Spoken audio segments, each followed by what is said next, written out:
time, I'm going to go ahead and move on to the proposed fiscal year 2024 budget. As customary for myself, I am going to go to the podium, and we have about 10 or so PowerPoint presentations to you, so about 10 different shades, and I'll go down there to present that. And of course, this is just my presentation to you. I do appreciate those of you who have reached out to me for input over the last 2 weeks, and we have a schedule at the end of this that will let you know about the public hearing that will be coming up in the near future and the final anticipated vote time. But this time I'm going to go ahead and go to the lectern and make this proposal.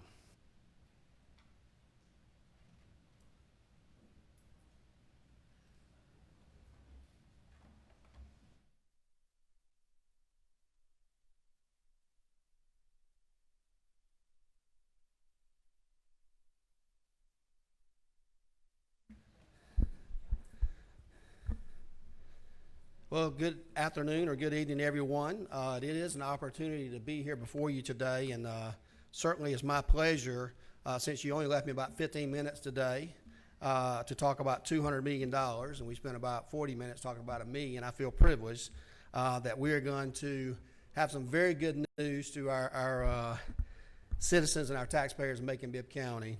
So if we'll go ahead and start the budget, I want to kind of just walk you through where we come through and where we're at and where we're going. First of all, as I've done the last couple of years, I like to look back, at least for the time that I've been here. Can't control what this group and others did before I arrived, but I want to kind of do a 3-year look back, and that's what we're doing today. So you'll notice that most of these slides have a 3-year look back period for the most part, including this budget here. So the first thing we're going to get to is the proposed budget history.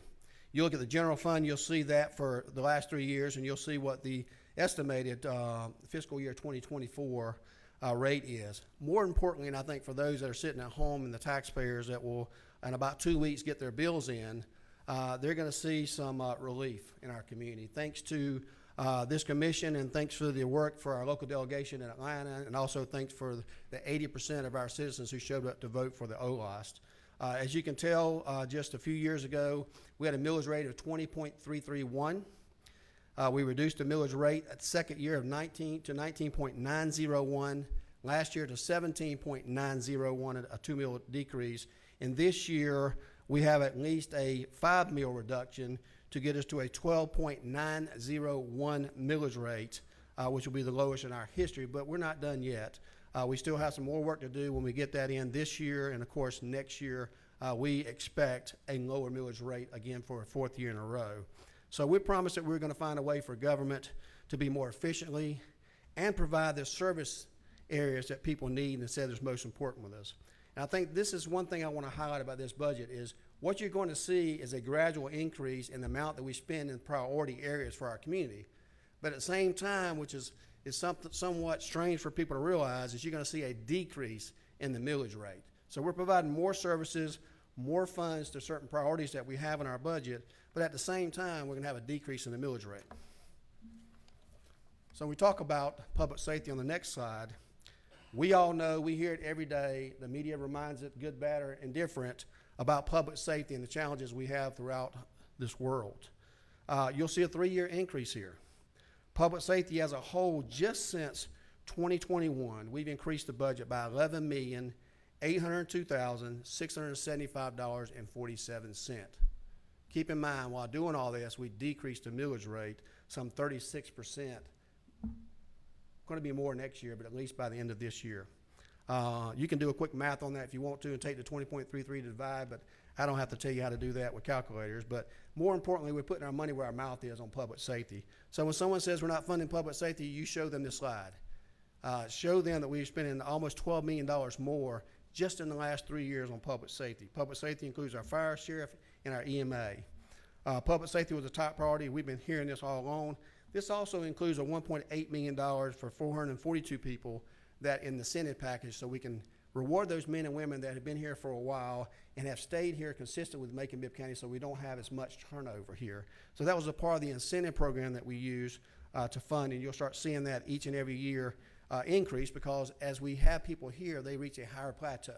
And I can tell you every January when they get those checks, whether it's $2,500, $3,500, or $5,500, They're thankful for working for Macon-Bibb County, and that's just another pay that they get. And more importantly, this commission made a decision over 2 years ago to make sure they got this incentive, but also make sure it was included in part of their retirement. So that'll be a part of their pension as well.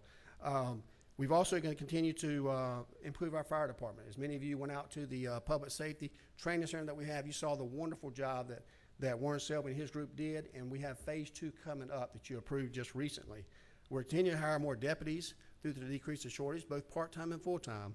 I'll let the sheriff, I don't want to steal his thunder, but I have seen some great numbers over the last several months, going back to the last couple of years actually, where we've increased the amount of people we have both full-time and part-time, and hopefully that will make a difference in changing response times and eventually what we have as far as our response times as far as our crime as well. Expanded our EMA program, community can be prepared ahead of a disaster, and our responses can be more coordinated when they do happen. So public safety has always been a top priority, and you can see this time is no exception. We've continued to be the largest part of our budget. Beautification. We talk about beautification. Sometimes we talk trash more than we talk other things in this community, and that's fine. And this board in particular, if we get into a litter pickup, every light that I see there is going to light up. But you'll see since 2021, over a three-year increase of $1.78 million. We're putting our money where our mouth is on getting serious about this pickup. And I can't talk about our Clean Streets Matters program anymore, just to tell you that we've had 6.5 million pounds of trash and debris from nearly 600 illegal dumps. We're holding 300 community cleanups. I will thank Aisha Allen for doing a great job of Keep Macon-Bibb Beautiful under her leadership over the last couple of years. She is getting people engaged, and we are giving her the resources to work with to make sure that's going to happen.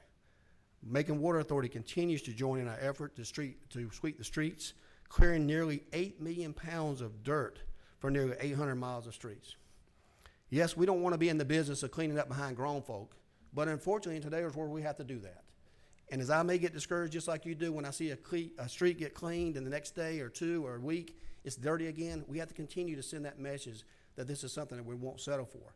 So we're going to step up enforcement where we can, but more importantly, we're going to keep taking care of that and trying to reach out to our youth to educate them on programs so we don't continue to have this problem in the future. I'd much rather use this money for other efforts. So beautification has always been a top priority. Going to move on to blight enforcement. Code enforcement, over the last 3 years, we've had an increase of $827,000, 540. Many of you attended the event that we had over there on what we have referred to in East Bank over on Coliseum Drive, where we took down our 500th structure in the last less than 2 years, actually. It's a great feat for our community, for our neighborhoods, but we're not done there. We're removing dangerous structures from our neighborhoods. We're tearing down blighted houses, and hopefully we're going to start rebuilding and doing infielding in those neighborhoods. That's because of great partners like code enforcement, our attorneys working diligently behind the scenes on all of these policies that we've done, our public works department being ready, willing, and able to come through there and demo some of these properties when they could do that. Because of great companies like Terracon, who does all of our inspections to make sure that we have a clean environment and make sure that we take care of the asbestos and the lead and all those other dangerous substances. It's because of Macon Water Authority that agreed to work out addition where we disconnect these places and fast track some things that we're doing. And because of all the wonderful people we have on our private demolition who are ready, willing, and able to do the job at a reasonable price. We have a lot more work to do. I'm excited about how we continue to take care of these dangerous structures. I will tell you that these structures are not ones that can be saved. If they could be saved, they wouldn't be on our list. They're dangerous. They provide a danger to our community, and we need to get them removed. And I think people are excited about seeing that pop up every day on how many houses that we're being able to tear down and get out of their neighborhoods. And they personally called our office, and I'm sure many of you have heard the same. So code enforcement continues to be a priority. Recreation. When we talk about recreation and we talk about all the things we've done, this commission and the previous commission funded a lot of SPLOST dollars to recreation. A lot of SPLOST dollars, really heavy on those. But you can see since 2021, while decreasing the millage rate, we've also increased the amount that we spent in the 3 years to $1.781 million. That says a lot that we value our children and we continue to make sure they have a good place to go and a good facility to go to. Continuing to improve our facilities through our SPLOST, expanding programs to better meet the needs of our youth. We announced just recently a grant that we received to continue up to, I think he said 800 kids for a very, very inexpensive summer camps this summer for enrichment programs and STEMs and tutoring. It's not just about playing basketball and football. It's all those other wonderful things that we get to do, and they get a meal there while they're there for only $180 for a 6-week period. You can't beat that anywhere. Though it's not the general fund, we're moving forward with pickleball at the mall. We've got an interest in tournaments coming there. I can't have a conversation without talking about that wonderful event. It's going to bring a lot more money to our community that people realize that. It's going to help our community health and increases the amount of sales tax that's collected, which in turn gets us back to that first slide where you saw the millage rate continue to decrease. So we're continuing to put our money where our mouth is in regards to budget and recreation. We're doing it in a smart way. We're doing it in a way that we can manage in a more efficient way. What would one of my budgets be without talking about possession and safety? Otherwise, Commissioner Lucas will be on me again. So you can see we went from $0 to $500,000. We're going to continue that line of improvement. I'm happy to say, and I think that Commissioner Lucas will reinforce that we have a lot better working relationship with GDOT now. We're starting to make some real strides. People are coming on board. You heard from Ms. Jackson earlier. We're starting to do some things, and we're going to start making sure that we address public safety in a manner, pedestrian safety in a manner that we should do so. It's not perfect yet. We were the first ones that got started on this in the state. We're used as a model. We don't get the credit for it because of the casualties that we have. But I do think we're moving in the right direction. Under my administration, we're going to continue to fund pedestrian safety as long as I'm here, and I hope to add to that in the future through some other grants and some matching funds. So thanks everyone, including the Pedestrian Safety Review Board, for the constant time they meet. There's a lot of people on that board. You can make sure when you go to that board, it's a live conversation. They're very engaged, and they meet very often. So we appreciate all the good work that they've done, and Greg Brown continues to lead that organization. Economic development. You know, this is where we really have hit a home run over the last couple of years. I can tell you it's because we funded it. When you fund things that are important to you, good things happen. And you can see we've had $650 million in private investment just in the last year. 660 new jobs and 525 jobs that were retained. You know, every community is going to have a company that has 50 or 60 people, or a small company that leaves and comes and goes. That's just the nature of the business. Some of that's not within our control. Maybe there's the shortage coming on the national audience. But our industrial authority under the leadership of Stephen Adams and Robbie Fountain as chair has done a wonderful job. And I'll tell you some other assets that we added with Ember Bentley there from Middle Georgia State University, knowledgeable about air, and Dr. Cassandra Washington, who I had the pleasure to work with. Workforce development, she knows it like no other. They have done a wonderful job on that board. We've increased our giving to the economic development over $4.2 million over the last 4 years. And I can't say enough about Alex Morrison. He spoke with you a little bit earlier with the Urban Development Authority. Alex is one of those people who, he probably comes as close to anybody of trying to outwork me. He's always here in the morning. He's always here when I leave in the evening, and he serves on several boards, and a lot of it goes unnoticed. But he doesn't seek out the limelight. But I can tell you, the Urban Development Authority is a quality board, and they're doing a wonderful work in Macon-Bibb County, and they certainly don't get enough credit for it. I look forward to what they're going to bring us in a new amphitheater. There's my next plug coming up very near soon. It was my pleasure to participate with our meeting that we had last week with each of you to see what progress we've made at that amphitheater and everything that's going on in the mall. So thank you, Alex, for your work. Thank you for the Industrial Authority for your work, and all of our authorities that continue to work together for the betterment of our community. Health and community services is another area that's important to us. As you can see, in our last 3 years, we've increased that almost $2 million. Government is about more than just what our departments do. It's about what we have to make sure are helping our community partners on, and that we can support the growth that we have.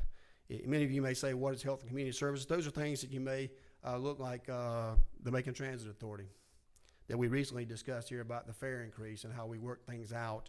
It includes things like DFACs and how we fund DFACs, the food bank, the library system, and much, much more. We continue to put our money where our mouth is again on that, given almost $2 million increase in the last 3 years without a millage rate increase. As a matter of fact, we've decreased the millage rate, which next year will be some over 40%. In conclusion, I wanted to get you a timeline of our proposed budget deadlines. As you can see today, I'm presenting the mayor's presentation on a proposed budget. Tomorrow we will be running in the Macon Telegraph a copy of our budget advertisements as required by law. June the 6th at 5 o'clock we will hold a public hearing. June 20th at 6 o'clock, commission is scheduled for a preliminary vote on the 2024 budget. This is something that we're going to maintain and do. And just this is the tip of the iceberg on what we've able to accomplish, because it's not just about us. It's about all of our wonderful partners. And I know you heard me at the State of the Community talk about the team effort, but this has always been about team. It's never about the person sitting in front of the mic. I'm just the person that's chosen on this day at this time to present this.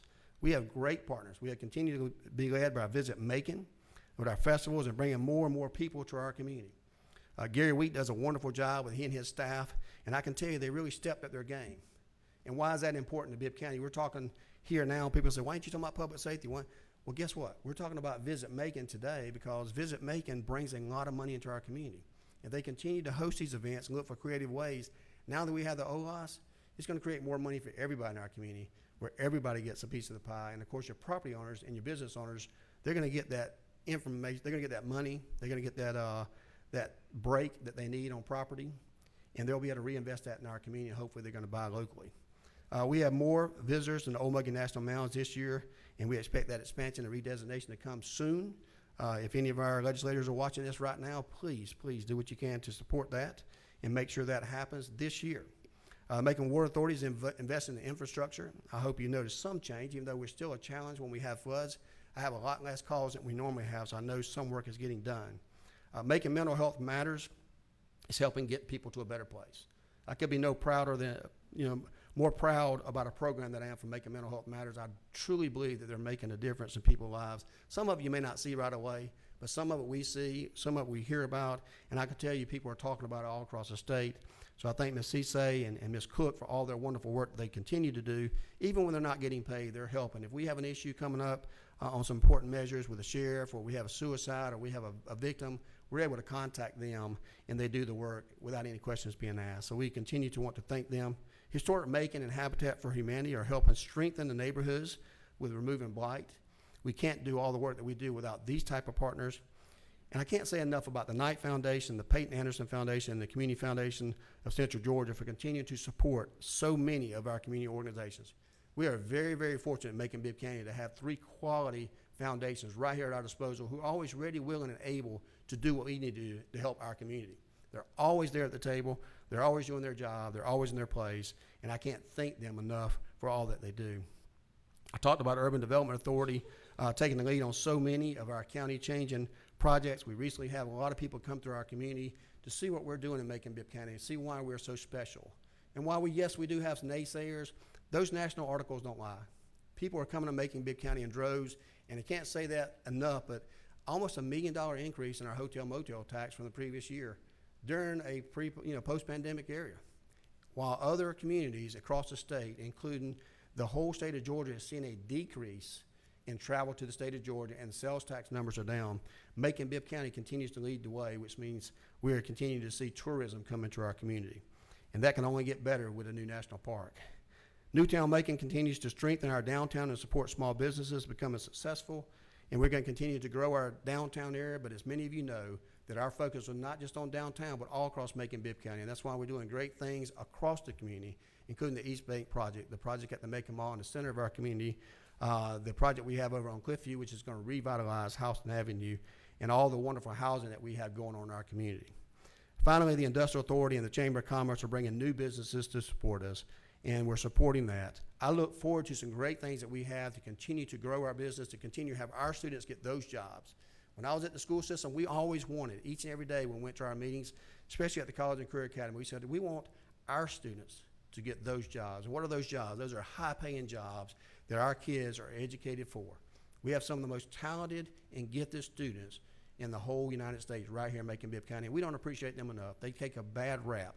But we're doing everything within our power to make sure they turn out to be productive citizens and make sure that they have a hope and have a pathway to good jobs. And that's going to happen with the partners that we have here working together to make sure that we train a high qualified workforce and we give them opportunities. Finally, I want to talk about the MVP just briefly. Our MVP organizations will get ready to announce some new funding to many people. That program continues to impress me. Although you're not going to see it overnight in numbers. It's not about numbers. It's about laying the foundation. How many of you ever looked at your house, the brick that was built on under the ground? Probably not any of you, right? But you know it's solid, right? You know it's a foundation that your house has to be built on. Nobody's ever seen it. It didn't just happen overnight. That it took a while to build that. That's what we're doing with the MVP program. Jeremy Grissom is doing a wonderful job on that. And again, it wouldn't happen without all the partners. So I want to thank personally Julie Moore, our Assistant County Manager. I know she's here with us today. Sharita Jones, who is here with us today. Sharita, thank you. And Rashawn Patel, who are here with you today, and all the wonderful staff that's been working tirelessly behind the scenes to make sure that this budget is a successful, make sure it addresses all the needs and concerns that this commission has asked for. And I look forward to being able to vote on this at the earliest possible time in June. So at this time, I want to thank everyone for your patience and allow me a moment to talk about all the wonderful things of our budget. I've told you many a times, it's my pleasure to serve as mayor of Macon-Bibb County. I truly enjoy coming to work each and every day, and I enjoy working with each and every one of you. We're always going to have our differences. There's no matter, that's just natural. That's just life. But I will continue to love and respect each and every one of you. I will continue to advocate for all the citizens of Macon-Bibb County and every part of that county. I think this budget does that, and I'm asking you to support this budget. And that's all I'm going to say on this matter. When I get back to the podium, I'm going to adjourn this meeting. And if we've got enough time, we'll take a break. If not, we'll go on to our regular scheduled meeting. So thank you.